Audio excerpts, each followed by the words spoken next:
할렐루야. 사도신경하심으로 오순절 후 13번째 주일 예배를 하나님께 드리겠습니다. 나는 전능하신 아버지 하나님, 천지의 창조주를 믿습니다. 나는 그의 유일하신 아들 우리 주 예수 그리스도를 믿습니다. 그는 성령으로 잉태되어 동정녀 마리아에게서 나시고 본디오 빌라도에게 고난을 받아 십자가에 못 박혀 죽으시고 장사된 지 사흘 만에 죽은 자 가운데서 다시 살아나셨으며 하늘에 오르시어 전능하신 아버지 하나님 우편에 앉아 계시다가 거기로부터 살아있는 자와 죽은 자를 심판하러 오십니다.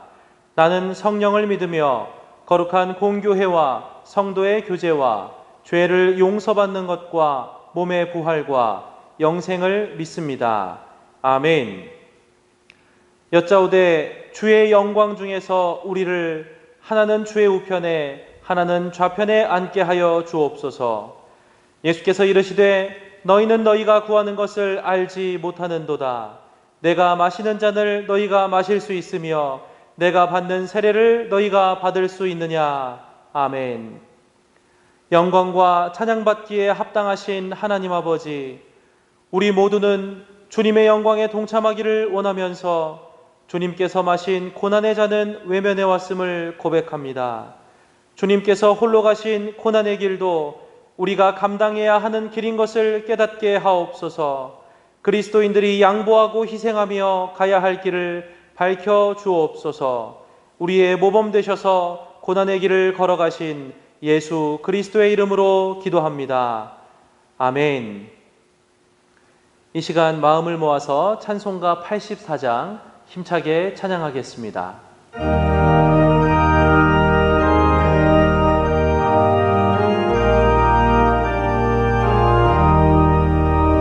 온 세상이 캄캄하여서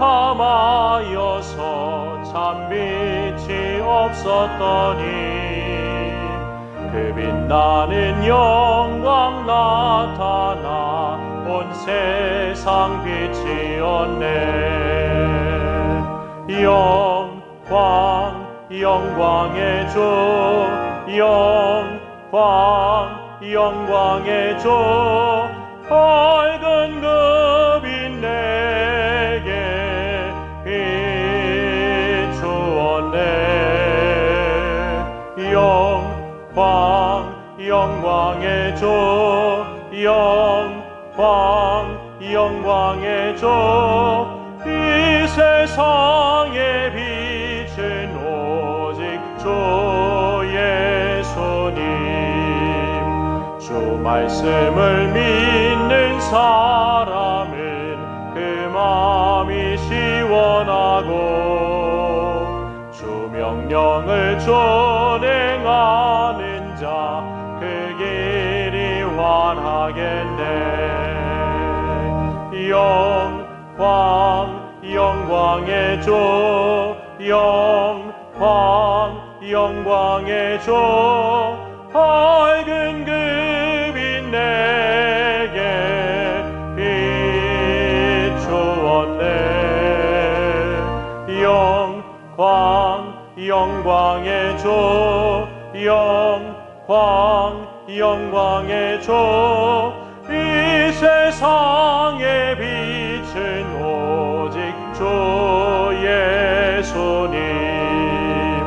죄 가운데 사는 사람은 그 눈이 어두워도 그 죄악을 씻는 날에는 그 눈이 밝아지네.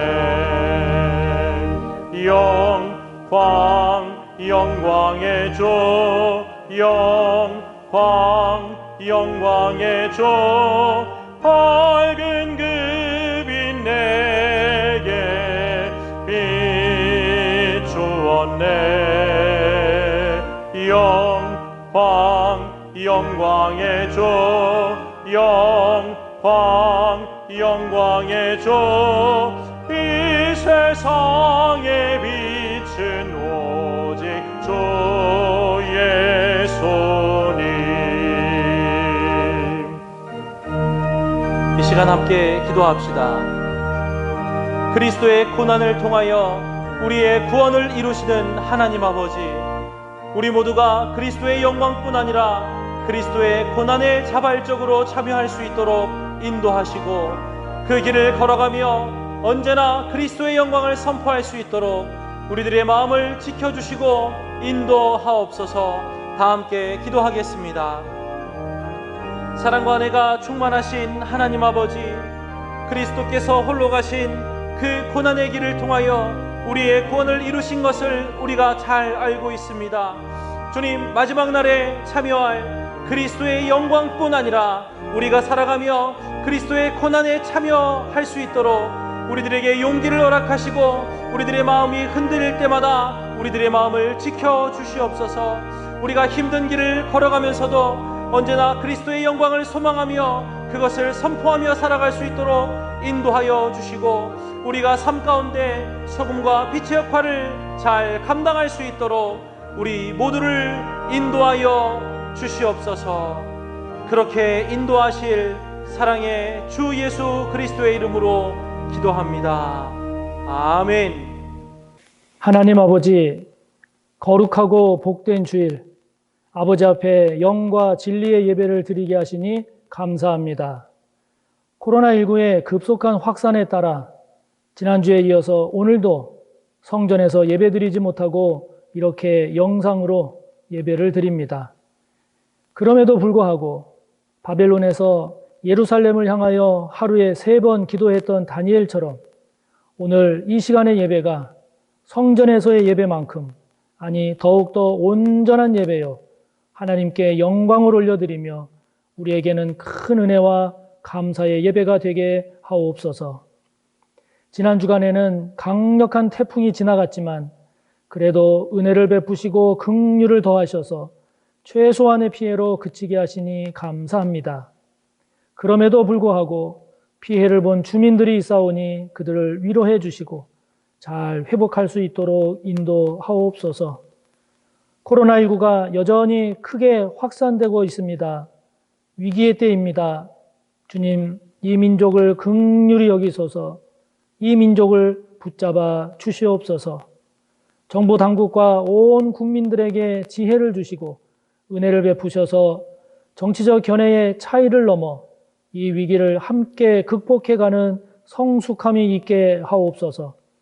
특별히 이 땅의 교회와 성도들에게 주님의 마음을 부으셔서 주님께서 우리를 구원하고 살리신 것처럼 교회와 성도들이 공동체를 해치지 않고 살리는 버팀목이 될 수 있도록 선한 길로 인도해 주옵소서. 이런 상황 속에서 특별히 생업에 큰 타격을 받아 어려움을 당하는 분들이 있습니다. 또한 입시 준비에 혼란스러워할 우리 학생들이 있습니다. 저들을 긍휼히 여기셔서 베푸시는 은혜와 믿음과 기도로 이 위기의 때를 잘 감당하며 이기게 하옵소서. 오늘도 선포되는 말씀에 귀를 기울이며 말씀을 통해 전해지는 하나님의 뜻을 붙잡기 원합니다. 말씀에 귀 기울이지 못하고 보다 말씀에 순종하지 못했던 저희를 용서하옵소서. 오늘 섬김의 사람이 되어야 하는 이유라는 제목의 말씀을 통해 우리 모두가 다시 한번 주님의 사람으로, 성숙한 그리스도인으로, 섬김의 사람으로 잘 세워지는 역사가 있게 하옵소서. 하나님 아버지, 이 시간 아버지 앞에 귀한 예물을 드립니다.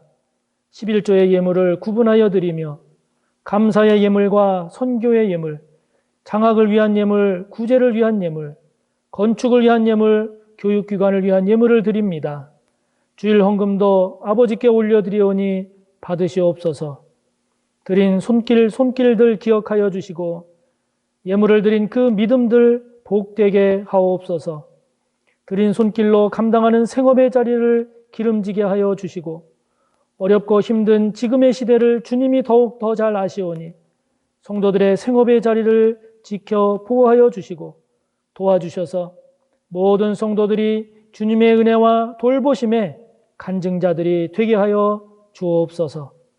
드려진 예물을 복되게 하시고 이 예물이 부족함이 없이 넉넉히 흘러가서 하나님의 영광을 드러내며 하나님의 선한 뜻을 넉넉히 이루게 하여 주시옵소서. 감사하며 예수님의 이름으로 축복하며 기도하옵나이다. 아멘. 오늘 함께 볼 말씀은 신약 72쪽 마가복음 10장 35절에서 45절까지의 말씀입니다.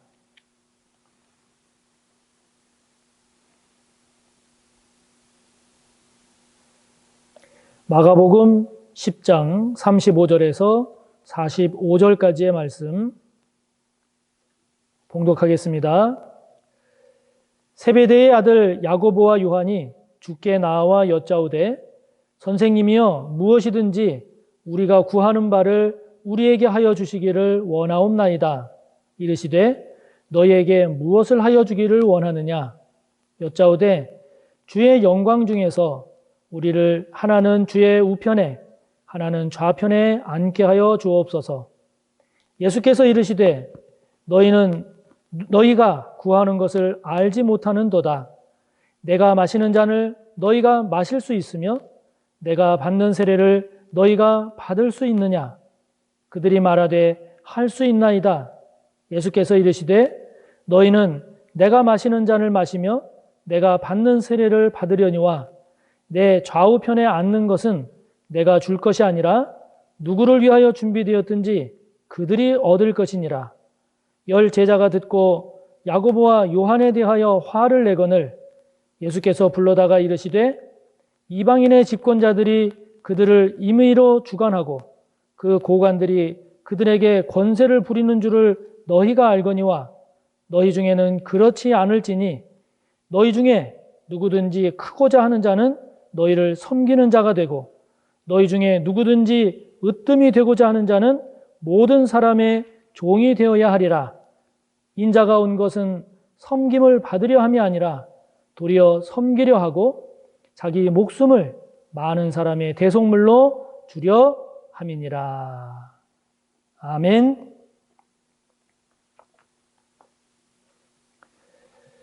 오늘 함께 본 말씀을 본문으로 해서 섬김의 사람이 되어야 하는 이유라는 제목의 말씀을 함께 나누겠습니다. 나는 그리스도인으로서 어떻게 살아야 하는가? 이 질문은 그리스도인이라고 한다면 누구나 그리고 항상 마음에 품고 하는 질문일 것입니다.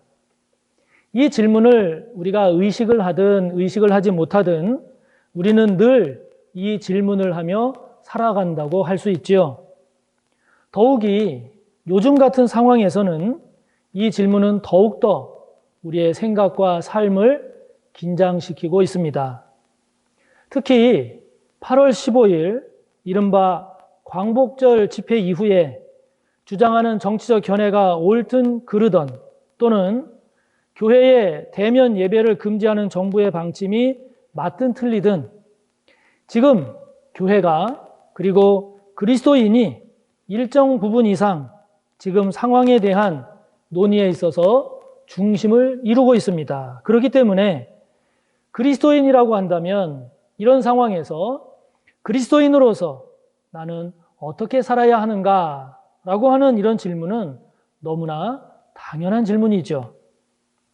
오늘 본문을 보면 12제자 가운데 예수님께서 가장 아꼈고 사랑했던 베드로, 야고보, 요한 이 세 명 중에 2명인 야고보와 요한이 예수님께 요청을 합니다. 예수님께서 영광을 받으실 때, 예수님께서 영광의 자리에 앉으실 때 가장 영광스러운 자리인 예수님의 오른쪽과 예수님의 왼쪽 이 자리를 저희들에게 주십시오. 이렇게 요청을 합니다. 예수님과 동고동락을 했고 그 누구보다도 열심을 다해 최선을 다해 주님을 섬겼으니까 그 정도는 해 주셔야 되지 않겠습니까? 라는 취지의 요청으로 보입니다. 그런 두 제자의 요청은 뭔가 모르게 좀 생색내고 욕심내는 것처럼 보이기도 하지만 또 한편으로는 생각을 해보면 그렇게 주장할 수도 있겠다 하는 그렇게 이해가 되는 면도 있어 보입니다. 이것에 대해서 예수님은 어떻게 대답을 하셨나요? 예수님의 대답을 보면 우리의 생각을 좀 비켜갑니다. 다시 말하면, 그래, 너희가 나를 위해 열심히 그리고 최선을 다했으니까 그 자리를 요구하는 것은 그럴만하다라든지, 아니면 아니야, 너희가 그런 자리를 요구하기에는 너무 과하다, 너희는 그 정도는 아니야, 이런 차원의 말씀을 하신 게 아닙니다. 이런 차원의 대답이 아니라 예수님의 제자라면, 나의 가르침을 따르는 자라면 자리의 문제가 아니라 그 이전에 갖추어야 할 보다 근본적이고 보다 본질적인 삶의 태도와 문제가 있다, 이렇게 말씀하심으로써 스스로 그 문제에 대한 해답을 찾도록 하신 것이죠. 뭐라고 하셨는가? 예수님께서 뭐라고 말씀하셨는가? 섬김의 사람이 되라고 하십니다.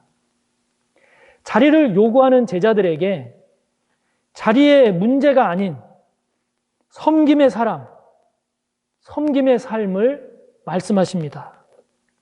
43절이죠. 그렇게 말씀하세요. 너희 중에 누구든지 크고자 하는 자가 있느냐? 그렇다면 그는 너희를 섬기는 자가 되라고 말씀하십니다. 너희 중에 누구든지 으뜸이 되고자 하냐? 으뜸이 되고자 하는 자가 있다면, 그렇다면 그는 모든 사람의 종이 되어야 하리라. 이렇게 말씀하시면서 자리보다도, 어떤 자리보다도 더 근본적이고 더 본질적인 삶의 자세, 삶의 태도, 그것을 섬김으로 말씀하십니다. 어떤 자리에 오르고 싶은가? 자리에 대해 초점을 맞추지 마라. 왜냐하면 40절에 말씀하시는 것처럼 그것은 하나님께서 정하시는 것이기 때문에 너희는 자리에 관심이 있는 자가 아니라 어떻게 하면 섬기며 살 수 있는가? 어떻게 하면 섬기는 자가 될 수 있을까? 거기에, 그 문제에 집중하라. 이렇게 말씀하십니다.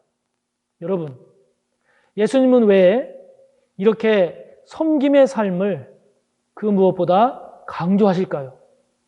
저와 여러분은 왜 무엇보다 먼저 섬기는 자가 되어야 할까요? 우리는 왜 섬기는 일에 무엇보다 집중해야 하는 것일까요? 그것은 무엇보다도 예수님께서, 주님께서 친히 그렇게 섬김의 삶을 사셨기 때문입니다. 예수님은 우리의 믿음의 주요, 신앙의 대상입니다. 뿐만 아니라 예수님은 우리가 본받고 따라가야 할, 그리고 따라가기를 원하는 우리의 모델입니다. 우리의 삶의 모델이죠. 예수님께서 보여주시고 살아가신 그 삶의 모습, 그 발자취를 따라 살아가는 것이 바로 우리 그리스도인들입니다. 예수님께서 살아가신 것처럼 저와 여러분도 예수님처럼 사는 것이, 그것이 마침내 승리하는 길이고, 그것이 가장 복된 길이고, 그것이 진정 영광의 주인공의 자리에 이른다고 우리는 믿고 고백하는 것이죠. 아멘. 아멘. 여러분, 우리는 왜 섬김의 삶을 살아야 합니까? 예수님께서 그렇게 사셨기 때문입니다. 45절에서 예수님은 분명히 말씀하시지요. 인자가 온 것은 섬김을 받으려 함이 아니라 도리어 섬기려 하고 자기 목숨을 많은 사람의 대속물로 주려 함이니라 말씀하십니다. 섬기는 삶이라는 게 어떤 삶입니까?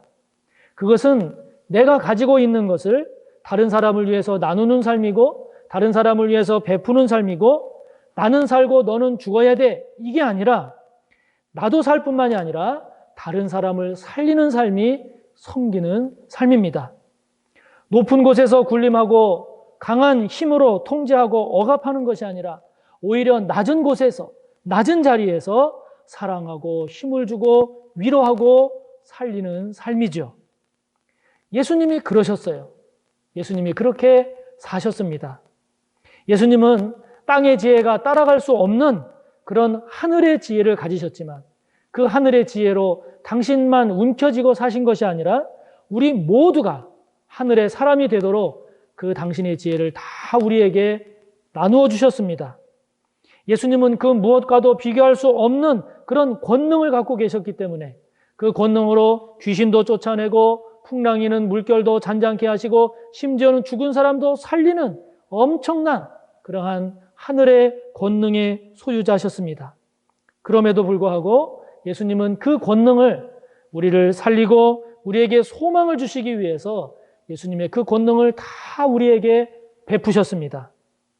뿐만 아니라 예수님은 높고 높은 그 영광스러운 하늘 보좌의 주인공이셨지만 그러나 스스로 낮고 낮은 자리로 내려오셨고 심지어 고난과 죽음의 자리까지 내려가셔서 우리를 구원하고 우리를 살리셨습니다. 우리가 섬김의 사람이 되어야 하는 이유, 우리가 섬기는 삶을 살아야 하는 이유, 그것은 예수님이 그렇게 사셨기 때문이죠. 우리가 믿고 따르는 예수님께서 그렇게 살아가셨기 때문입니다. 그러므로 요즘같이 혼란스럽고 복잡할수록 우리가 끊임없이 질문하고 또 질문해야 할 것은 예수님이라면 어떻게 하셨을까?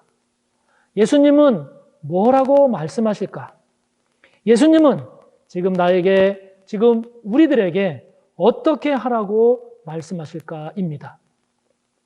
그 질문에 대해서 오늘 주님은 섬기는 자가 되라, 섬기는 삶을 살아라 말씀하십니다. 그러므로 저와 여러분 모두 주님의 말씀과 주님의 삶의 본을 따라 주님을 섬기는 자로 살아가는 저와 여러분, 주님의 말씀처럼 섬기는 삶을 섬기는 자로 살아가는 저와 여러분이 되기를 바랍니다. 우리가 섬김의 삶을 살아야 하는 것은 그것이 저와 여러분의 삶을 죄된 길로 나아가지 않게 하기 때문입니다.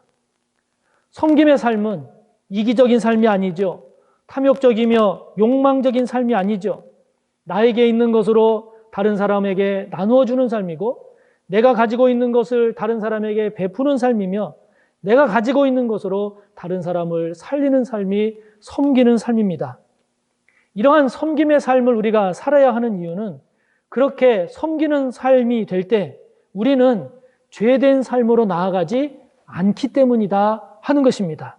왜냐하면 우리가 그렇게 하지 않으면, 즉 섬기는 삶을 살지 않으면 우리는 우리 안에 있는 이기심이, 우리 안에 있는 정욕이, 우리 안에 있는 탐욕이 우리로 하여금 그 죄된 삶으로 나아가도록 할 가능성이 높기 때문입니다.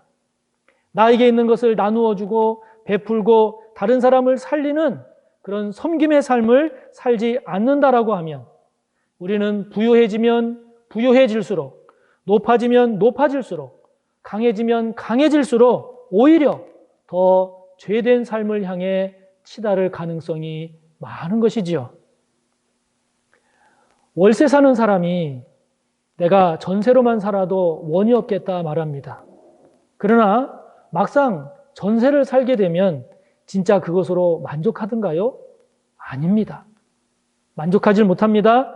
작은 것이라도 내 집이 있었으면 더 이상 바랄 것이 없다, 그렇게 말합니다. 그러나 여러분, 진짜 20평의 작은 내 집이 생기면 더 이상 바라지 않고 더 이상 만족하지 않는가요? 그렇지 않습니다. 그래도 자식들이 있고 살림살이가 있는데 그래도 30평은 돼야지 합니다. 30평의 집이 생기면 그것으로 만족하고 더 이상 바라는 것이 없던가요? 아닙니다. 30평보다는 40평, 40평보다는 50평대의 집을 원하고 한 채보다는 그래도 두 채, 그래도 세 채 있으면 좋겠다 하지 않던가요? 우리에게 섬김의 삶이 필요한 이유는 우리의 삶에서 이런 섬김의 원리가 작동하지 않으면 그 자리에 섬김의 원리가 아닌 그 자리에 이기심의 원리, 탐욕의 원리, 욕망의 자리가 대신하기 때문입니다. 채워도 채워지지 않는, 아무리 먹어도 배부르지 않는 그리고 좋아도 더 좋은 것을 바라보는 삶으로 나아가기 때문이죠. 여러분, 우리 인간의 죄된 욕심을 채워줄 것이 무엇이 있겠습니까? 그 어떤 것도 아무리 많이 부어도 아무리 좋은 것으로 채운다 하더라도 우리 인간의 죄된 욕망을 채우지는 못합니다. 내 욕심, 내 뜻을 채우기에 여념이 없는 삶이 되면 욕심을 내면 낼수록 우리는 더욱더 죄된 삶으로 치닫고 말지요. 그러므로 이렇게 죄로 치닫는 삶을 멈추게 하는 삶, 이것을 막아주는 복된 지혜, 복된 삶의 원리가 바로 섬김입니다. 바로 섬김의 원리입니다. 이것은 우리가 정당하게 노력해서 보다 더 많은 재물과 보다 더 높은 지위와 보다 더 강한 자가 되는 것을 하지 말아라, 막으라는 것이 아닙니다. 본문 속 두 제자들처럼 섬김의 원리가 지배하지 않고 좋은 자리 자체가 삶의 목표요, 목적이 되면 될수록 복된 삶이 되지 못한다 하는 것이지요. 42절과 43절에서 예수님께서 너희가 지금 이방인의 집권자들이 하고 있는 것을 보지 않느냐? 그들은 자신들이 가지고 있는 힘으로 백성을 강제하고 백성을 권력으로 내리누르지 않느냐? 그러나 너희는 그렇게 해서는 안 된다. 힘이 있든 재물이 있든 지식이 있든 그것으로 저들처럼 사람을 지배하고 누르려고 하지 말고 섬기는 자가 되어야 한다 라고 하는 이 주님의 말씀처럼 섬김의 원리가 우리의 삶에서 작동할 때 저와 여러분의 삶은 죄된 삶이 아니라 진정 복되고 주님께 칭찬 듣는 그런 삶이 되는 것입니다. 그럴 때 우리에게 있는 재물, 우리에게 주어진 지위, 우리가 가지고 있는 그 지식은 우리를 죄를 쌓아가는 그러한 삶으로 이끄는 것이 아니라 많은 사람을 복되게 하는 선한 도구가 되는 것이지요. 그러므로 저와 여러분 모두 이기심과 탐욕과 욕망이 아닌 섬김이 저와 여러분의 삶의 원리가 되어서 죄된 삶이 아닌 복된 삶으로 나아가는 저와 여러분 모두가 꼭 되기를 바라는 것입니다. 여러분, 우리가 이런 섬김의 삶을 살아야 하는 이유는 결국은 우리가 섬기며 사는 삶이 나도 살고 너도 사는 우리 모두가 사는 그런 삶이기 때문입니다. 예수님을 보면 이것은 확실합니다. 확실합니다. 예수님은 당신께서 가지신 지혜, 당신께서 가지신 권능, 영광, 심지어는 당신의 목숨까지도 우리를 위해서 내어주시고 우리를 섬기심으로써 우리의 구세주, 우리의 하나님이 되셨을 뿐만 아니라 우리들도, 우리 모두도 구원받을 수 있는 복된 자가 되었습니다. 모두가 복되고 모두가 하나님 나라의 주인공이 될 수 있게 하셨죠. 이런 점에서 목회자로서 요즘 상황을 보면 너무 마음이 아픕니다. 민주주의 국가에서 자신의 정치적 주장을 펴는 것은 너무나 자연스럽고 당연한 일입니다. 그 주장에 대해서 찬성하기도 하고 반대하는 것 또한 헌법이 보장하는 국민의 권리요, 마땅한 일입니다. 문제는 그런 주장을 펴는 방법에 있어서 더 나은 방법은 없을까 하는 것입니다. 어느 쪽의 주장이든 그 주장만이 옳다고 고집한다면 더 이상의 논의는 어려울 것입니다. 그러나 지금의 상황에서 어느 쪽 주장을 펴든 그 이전에 먼저 우리 모두가 인정하고 있는 것이 있습니다. 그것은 지금 코로나19라고 하는 이 전염병이 크게 확산되고 있는 상황이다라고 하는 것을 우리 모두가 인정하고 있지요. 그 확산의 책임이 누구에게 얼마만큼 더 있느냐 하는 주장은 서로 다를 수 있습니다. 그러나 어느 쪽 주장이든 우리 모두가 지금 공감하고 있는 것은 코로나19가 더 확산돼서는 안 되는 것 아닌가 하는 것이지요. 그러므로 어느 쪽 주장이든 그 방법이 코로나19를 더 확산시키는 결과를 낳는 그런 방법이라고 한다면 그것은 이 사회를, 우리 공동체를 살리는 자세, 섬기는 자세가 아니라 나도 상하고 우리의 생명과 건강도 해치는 어리석은 방법이 아닐까요? 우리 교회 성도님들도 정치적 견해에 있어서 모두가 다 같지 않습니다. 어떤 분은 친정부적일 수 있고요. 어떤 분은 반정부적일 수 있습니다. 그러나 섬김을 강조하신 그 주님의 말씀을 따르는 그리스도인이라고 한다면 자신의 주장을 펴면서도 공동체를 섬기고 살리는 방법이 무엇일까? 이것을 보다 더 깊이 고민해야 하지 않겠습니까? 당장의 마음 같아서는 이렇게 하고 싶지만 그러나 그것이 결과적으로 공동체를 섬기는 것이 아니라 공동체를 해치는 것이라고 한다면 공동체를 살리고 섬기기 위해서 더 나은 성숙한 그러한 자세를 가져야 하는 것이 마땅하지 않을까요? 그것이 섬기는 자가 되어야 한다는 주님의 말씀을 따르는 그리스도인의 모습이 아니겠습니까? 지금 우리 교회가 정부의 비대면 예배 방침을 따르고 있는 것은 그것이 교회를 향한 부당한 그러한 정치적 억압이라면 거부했을 것입니다. 그 방침을 거부함으로써 받게 되는 불이익도 감수했을 것입니다.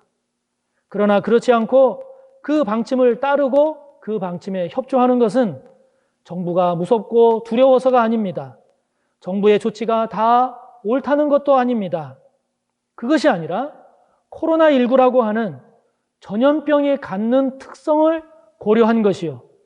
또한 코로나19의 급격한 확산에 있어서 교회가 그리스도인이 일정 부분 원인을 제공하고 있다는 것에 대한 인정과 함께 이 사회가 하루속히 코로나 전염병에서 해방이 되고 우리 모두가 일상의 삶을 회복하기 위한 최선의 방법으로서 나도 살고 너도 살고 우리 모두가 사는 이 사회를 섬기는 길이라 생각했기 때문입니다. 사랑하는 성도 여러분, 지금과 같이 전염병, 그리고 정치적 견해, 그리고 신앙, 이 모든 것들이 혼재되어 버리면 무엇이 옳고 무엇이 그른지 판단하기가 결코 쉽지 않습니다.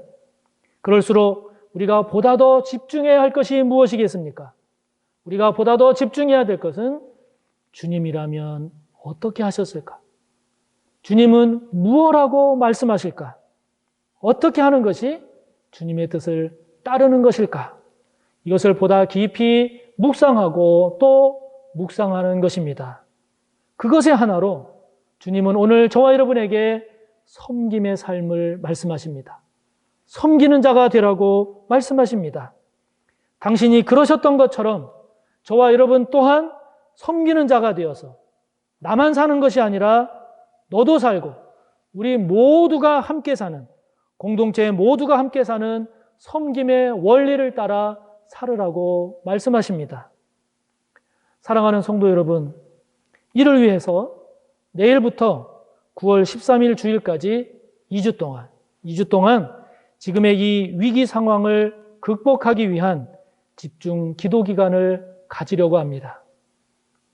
모든 성도님들은 각자의 자리에서 오전 6시 30분이나 아니면 낮 12시 또는 저녁 9시 중 최소한 한 번은 10분 이상 꼭 기도해 주시기를 바랍니다.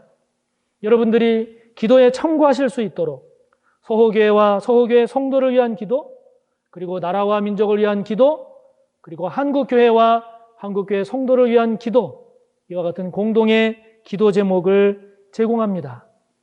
또한 매일매일 말씀 묵상을 통한 기도를 제공합니다. 소그룹 리더분들을 통해서 확인하시고 매일 말씀을 묵상하는 것과 기도로 섬기는 일에 힘써 주시기를 바랍니다. 여러분, 지금은 위기의 때입니다.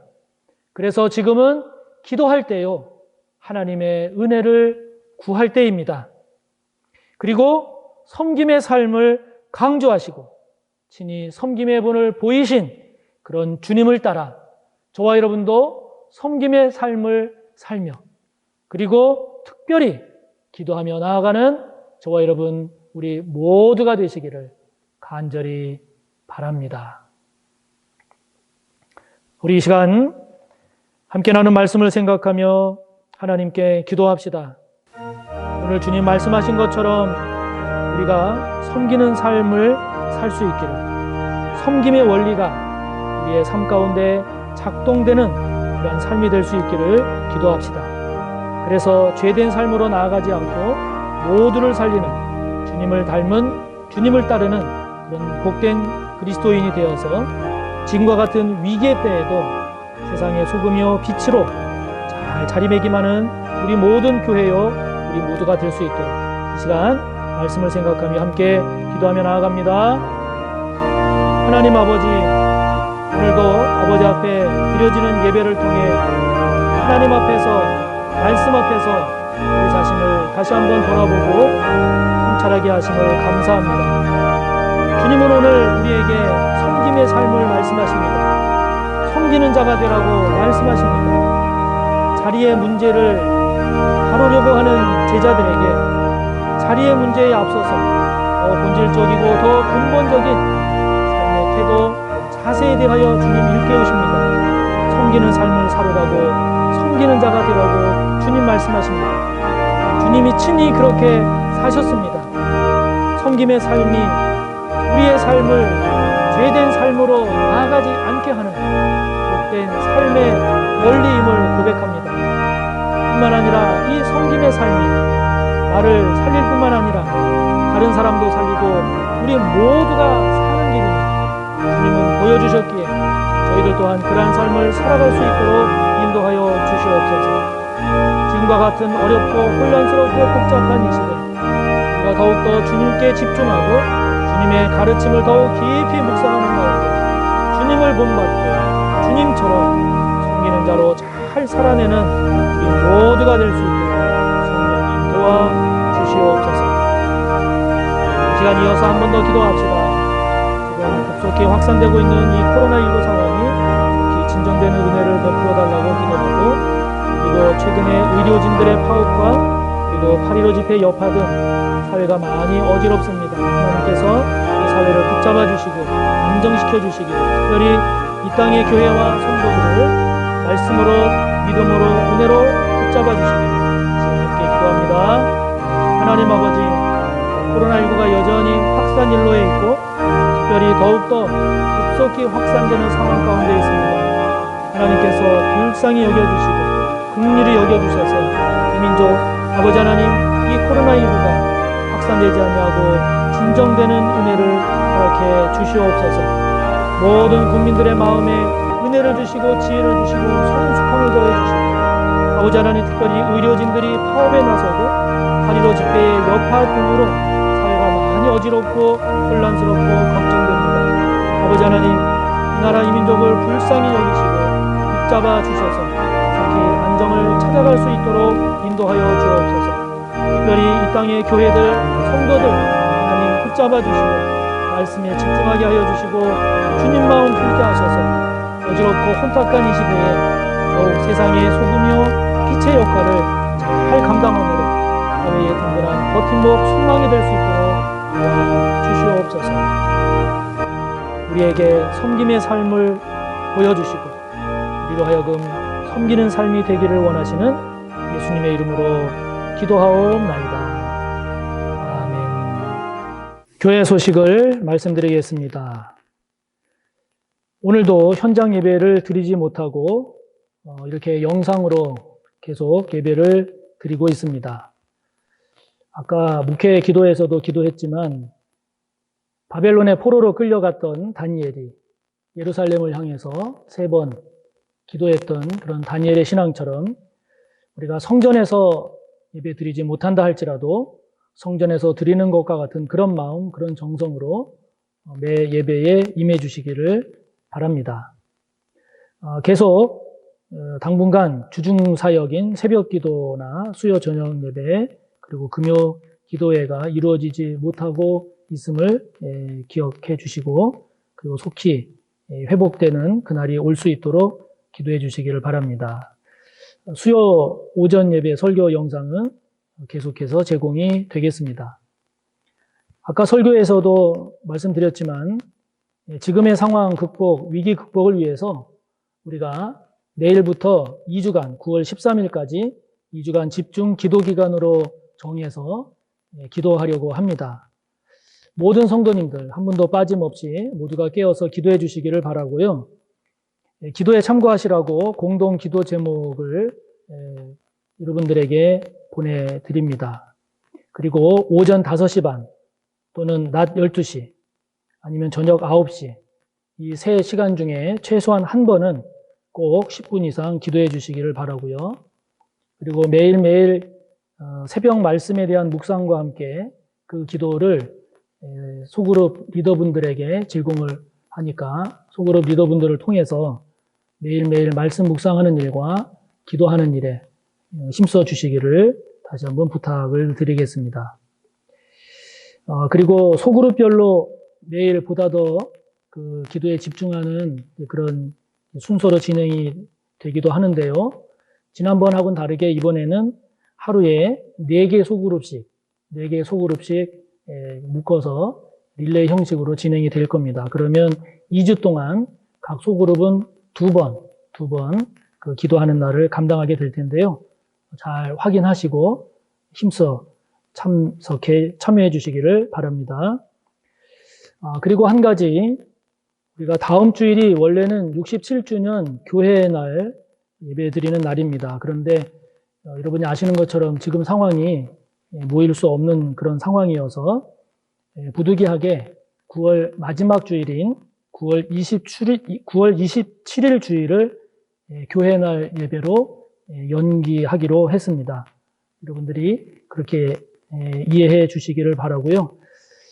대신에 이번 주 중에 교회 날을 맞이하는 저의 담임 목사인 제가 이렇게 손으로 쓴 손편지를 각 가정에 전달할 예정입니다. 그 손편지로 일단 먼저 교회 날 인사를 전할 예정이고요. 9월 27일 교회 날, 그때 교회 날 예배로 다시 한번 하나님께 감사하는 그런 시간을 갖도록 하겠습니다. 그리고 9월 27일 그날 교회 날을 기점으로 해서 우리 모든 성도님들의 신앙 성장을 위한, 그리고 신앙 성장을 돕기 위한 다양한 이제 영상 교육도 실시될 예정입니다. 그래서 그날을 기점으로 해서 우리가 이제는 그냥 머물러 있는 것이 아니라 좀 새롭게 일어나고 좀 새롭게 출발하는 그런 계기로 삼으려고 하니까 성도님들도 마음을 같이 해서 함께 해 주시기를 바랍니다. 그런 교회 날을 위해서 교회 날 선물 등에 섬겨주실 성도님들은 사무실로 신청해 주시기를 바랍니다. 사랑하는 성도 여러분, 지금은 위기의 때고 참 많이 혼란스러운 때입니다. 그럴수록 우리의 마음의 중심을 잘 잡고 또 신앙의 중심도 잘 잡아야 할 때입니다. 뿐만 아니라 우리에게 허락하신 삶의 자리도 잘 지키고 한 걸음 더 나아가서 그리스도인으로서의 그런 아름답고 성숙한 그런 모습도 우리가 잘 보여야 할 때입니다. 이번 한 주간도 주님 안에서 승리하시기를 바랍니다. 축도로 예배를 마칩니다. 우리 구주 예수 그리스도의 무한하신 은혜와 하나님 아버지의 끝없는 사랑하심과 성령님의 감화, 인도, 교통하심의 은혜가 섬김의 삶을 보여주신 주님을 본받고 그 주님처럼 우리도 섬김의 삶을 살기 위하여 머리 숙여 다짐하는 우리 모두 위에 언제나 함께 하시기를 간절히 축원하옵나이다. 아멘.